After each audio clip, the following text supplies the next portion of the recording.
Hey gamer, today we're going to do a first impressions review of Sonic Dream Team for Apple Arcade, so let's check it out.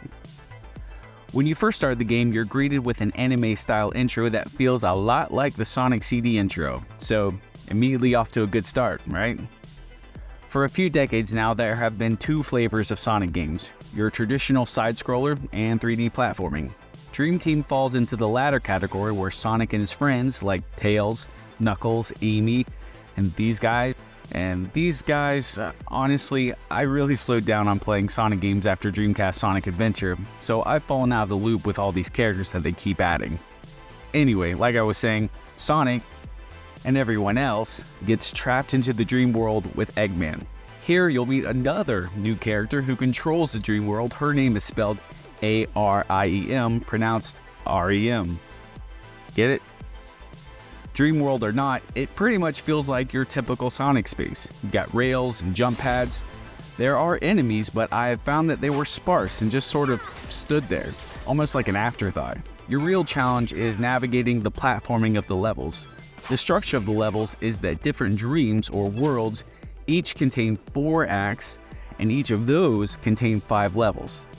The levels of an act all take place in the same layout. They differentiate from each other by giving you different tasks, like finding keys to unlock the end of the level, collecting shards, running through time checkpoints, or reaching the end of the level by a certain time. All of this ends with you gaining a dream orb that adds up to unlock more levels. As you play, you rescue and unlock more playable characters that have their own abilities and can access different areas of the maps.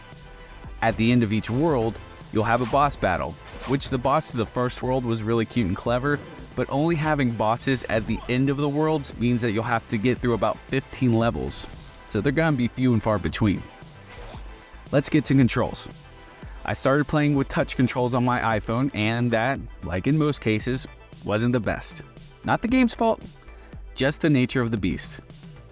Although I didn't like how the action button, like to target or dash, would change based on what was available. I kinda wish that they had their own dedicated space because each character's abilities are different.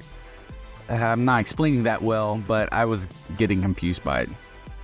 Playing with a controller was much better, but I don't know if it was my controller or what, but it would regularly stop responding to my controller. And it wasn't my controller disconnecting because the touch controls wouldn't reappear like they normally do. It would come back after a few seconds, but losing controls in a reaction game isn't normally a good thing, even if it's just for a few seconds. Plus, when I would lose control, the game would freak and do stuff like this. That's when I switched to playing on my iPad with a different controller.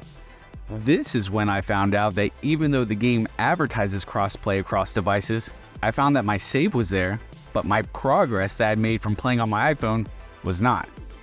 So I didn't play long on the iPad, being that I was starting over. But in that short time, I didn't see any controller issues there. That controller anomaly aside, I did have another issue that was with the size of the characters. On the screen, they were just so small. I mean, yes, we can play on big TVs on Apple TV, but most of us are going to be playing on our phones. I even got out a ruler, and Sonic didn't even measure a 1/4 inch on my iPhone 13 Max. There is a camera setting where you can change it to near, but even then, Sonic only measures at just at a 1/4 inch. I can't imagine what this would be like on screens of the SC or the Mini. Plus, with the camera so far away, it really dulls out any illusion of speed. Sonic just doesn't seem like he gotta go fast. So let's get to my rating. I'm gonna give Sonic Dream Team for Apple Arcade a 4 out of 5. Yes, it does have some quirks, but it does feel like a Sonic game. I would even call it a successor to Sonic Adventure, which I am in the camp of enjoying that game.